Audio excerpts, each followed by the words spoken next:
भारत माता की, भारत माता की, भारत माता की, वंदे वंदे वंदे।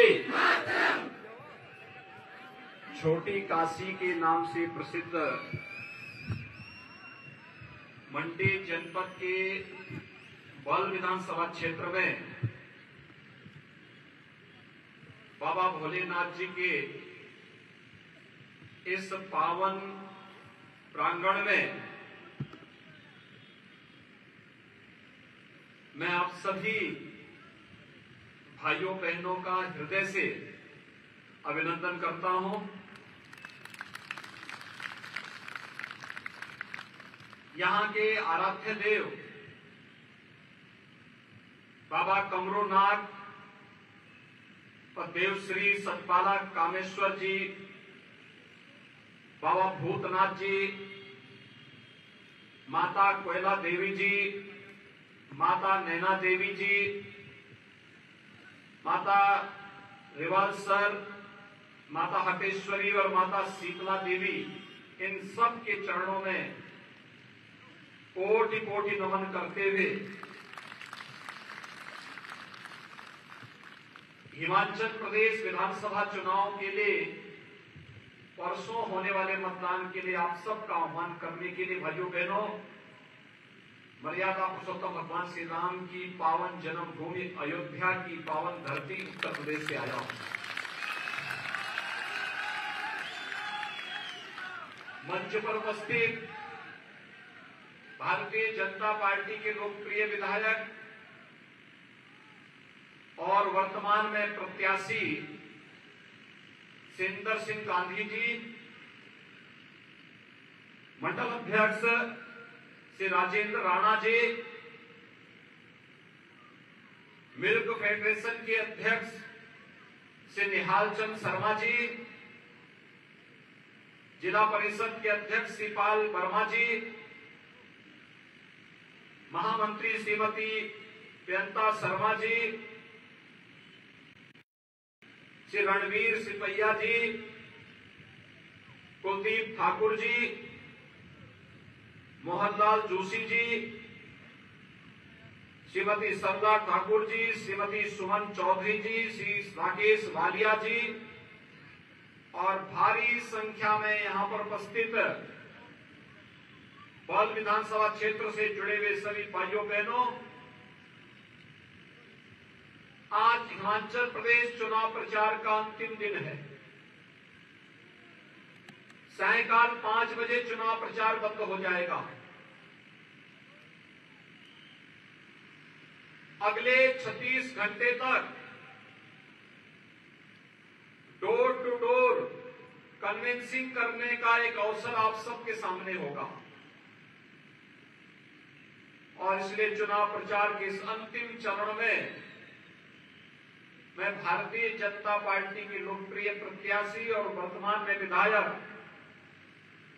सिंदर सिंह गांधी जी के समर्थन में आप सबसे अपील करने के लिए विशेष रूप से यहां पर आया हूं। भाइयों बहनों, देश में और हिमाचल प्रदेश में एक जैसी पार्टी की सरकार होने का लाभ होता है कि डबल इंजन की सरकार का लाभ विकास में भी कई गुना तेजी के साथ बुलेट ट्रेन की तरह उसका लाभ भी हम सबको प्राप्त होता है। और वही कारण है कि राज्यों में भारतीय जनता पार्टी की सरकारें होने के कारण प्रधानमंत्री मोदी जी के नेतृत्व में पूरा देश विकास की एक नई ऊंचाइयों को प्राप्त कर रहा है। वैश्विक मंच पर भारत की प्रतिष्ठा बढ़ी है। आज दुनिया की कोई ऐसी समस्या नहीं जो भारत के बगैर समाधान हो सकती हो। आज भारत दुनिया के अंदर पिछड़ों नहीं एक नेतृत्वकर्ता देश के रूप में है। और यही नहीं, जब ये देश आजादी का अमृत महोत्सव मना रहा है, जिस ब्रिटेन ने 200 वर्षों तक भारत पे शासन किया था, प्रधानमंत्री मोदी जी के नेतृत्व में उस ब्रिटेन को पछाड़ करके भारत दुनिया की 5वीं अर्थव्यवस्था बन चुका है। ये भारत की नई ताकत की कहानी कहता है। भाइयों बहनों, एक तरफ वैश्विक मंच पर बढ़ती हुई भारत की ताकत और भारत की प्रतिष्ठा, और दूसरी तरफ सुदृढ़ होती हुई सीमाओं की सुरक्षा के लिए भारत के जवानों और सरकार के द्वारा किए गए प्रयास के परिणाम आज हम सबके सामने आ रहे हैं। पहले दुश्मन देश भारत की सीमा के अंदर घुस करके भारी नुकसान नागरिकों को पहुंचाते थे, सुरक्षा में सेंध लगाते थे। आज किसी की हिम्मत नहीं कि भारत की सीमाओं का अतिक्रमण कर सके, क्योंकि उसे मालूम है कि अगर उसने सीमाओं का अतिक्रमण किया तो हिमाचल प्रदेश के वीर बांकुरे दुश्मन की छाती में दाल मुगले का काम करेंगे और उसकी सीमाओं के अंदर घुस करके ही कोई सर्जिकल स्ट्राइक और कोई एयर स्ट्राइक करके दुश्मन के छक्के छुड़ाने का काम भी करेंगे। भाइयों बहनों, ये नया भारत है जो बिना रुके, बिना डिगे, बिना झुके अपनी विकास की यात्रा को अभी आगे बढ़ाता है। अपने नागरिकों के लोक कल्याणकारी कार्यक्रमों को आगे बढ़ाता है। उनके उत्थान के लिए नई नई योजनाएं भी लेके आता है। लेकिन दुश्मन को दो हाथ करने की क्षमता रख करके उसके घर में जाकर के मारने की ताकत भी रखता है। और भाइयों बहनों, इस नए भारत में यशस्वी प्रधानमंत्री नरेंद्र मोदी जी के नेतृत्व में भारत तेजी के साथ दुनिया की एक बड़ी अर्थव्यवस्था के रूप में उभर रहा है। आजादी के अमृत महोत्सव के मुख्य महोत्सव में प्रधानमंत्री मोदी जी ने देशवासियों को संबोधित करते हुए कहा था, पंच प्रण की बात कही थी। ये पंच प्रण भाइयों बहनों विकसित भारत के निर्माण को लेकर के,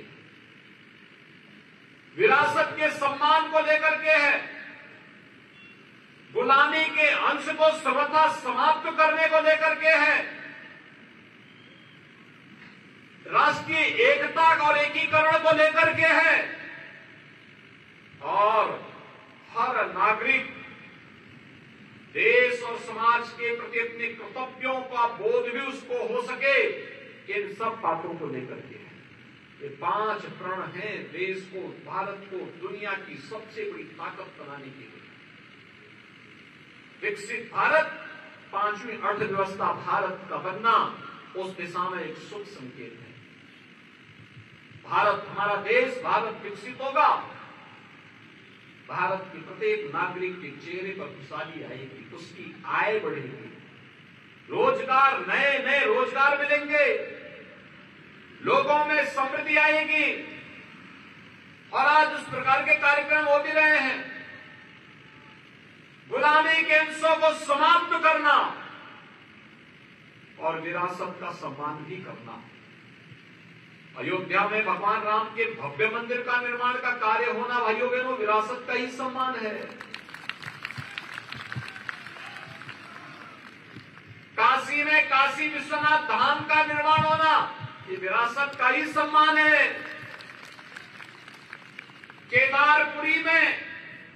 केदारपुरी के पुनरुद्धार का कार्य का संपन्न होना ये विरासत का ही सम्मान है।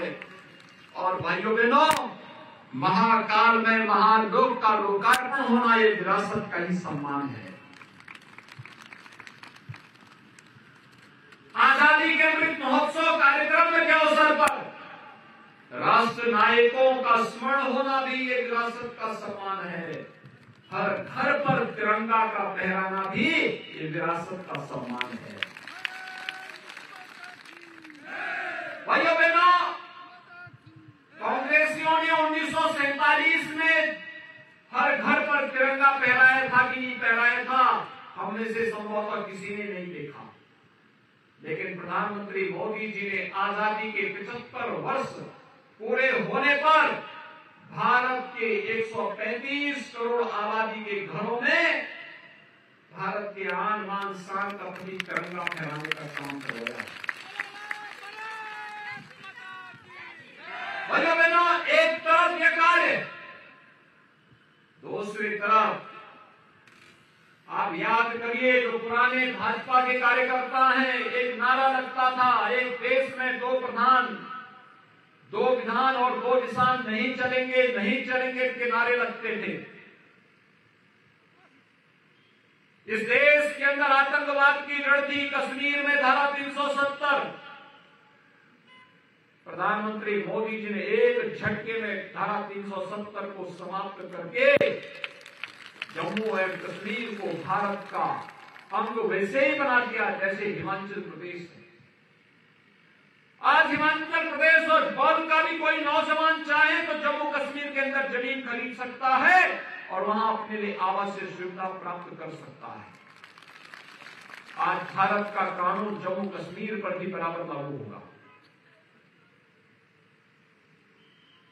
एक भारत श्रेष्ठ भारत की एक नई कहानी को यह कहता है।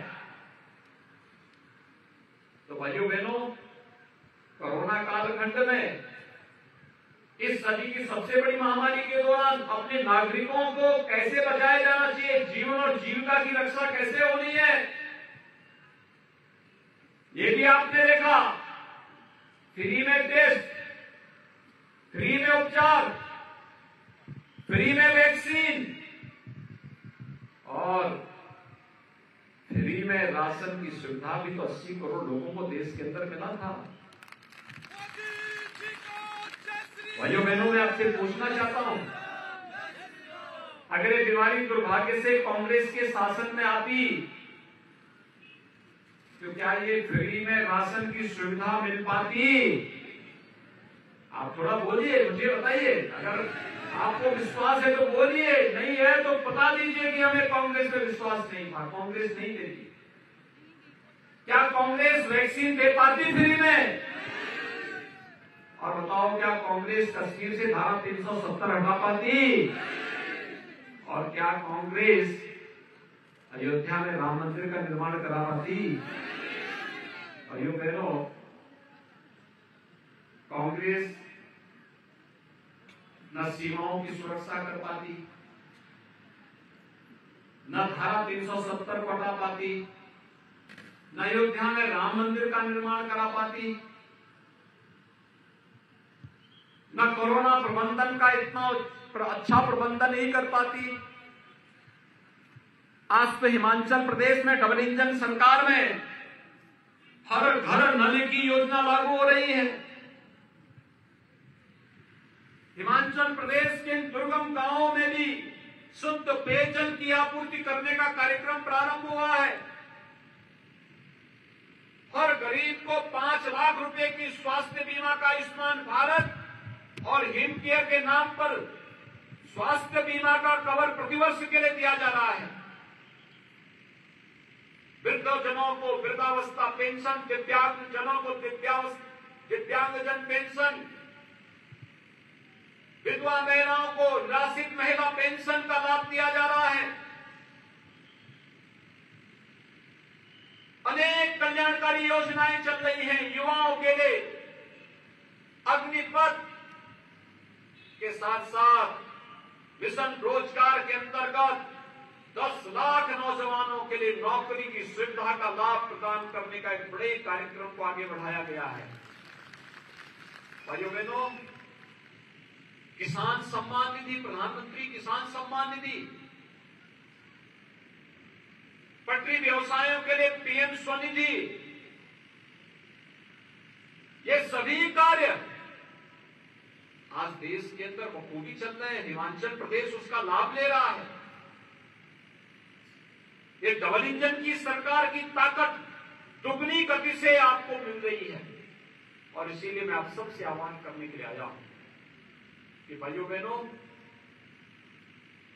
यह कार्य केवल और केवल भारतीय जनता पार्टी की डबल इंजन सरकार कर पाएगी और डबल इंजन सरकार को पुनः हिमाचल प्रदेश में लाने के लिए कोई सोचता था कि एम्स बनेगा हिमाचल में? कोई सोचता था आईआईटी बनेगी हिमाचल में? कोई सोचता था आईएम बनेगा हिमाचल में? और कोई सोचता था हर जनपद में एक मेडिकल कॉलेज का निर्माण होगा? आज ये सपना भी साकार होगा और इस घंटे के अंदर हर घर तक पहुंच जाए। आप सभी को इंदर सिंह गांधी बनना पड़ेगा। सहमत हैं? सभी लोग सहमत हैं? इंदर सिंह गांधी बन करके घर घर जाकर के कमल चुनाव चिन्ह के लिए वोट की अपील करेंगे। सभी लोग सहमत हैं? परसों 12 नवंबर को जब मतदान होंगे तो इस मंत्र को अंगीकार करेंगे कि पहले मतदान फिर जलपान। मानेंगे? तो फिर मेरे साथ बोलेंगे, दोनों हाथ उठा करके बोलेंगे, भारत माता की, भारत माता की, भारत माता की, जय श्री राम, जय जय श्री राम।